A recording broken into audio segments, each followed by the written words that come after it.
Good morning বন্ধুরা, আমি সোমনাথ দে। এই আজকে ট্রেনিং আমাদের 4 নম্বর দিন ট্রেনিংয়ের ফাঁকে। তো তোমাদের সুন্দর একটা সকালবেলা একটা মনোরম দৃশ্য দেখাচ্ছি।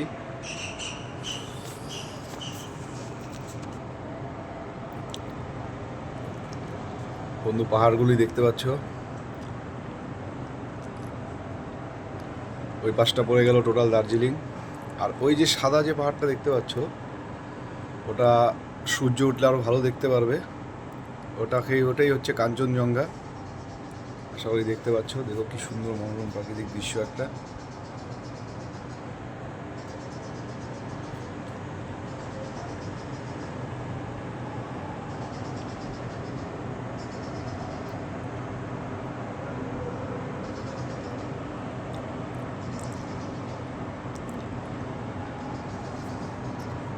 বন্ধুরা, ভিডিওটা যদি ভালো লাগে একটু পারলে একটু শেয়ার, কমেন্ট, লাইক করে দিও। খুব ঠান্ডা লাগছে, প্রচণ্ড ঠান্ডা।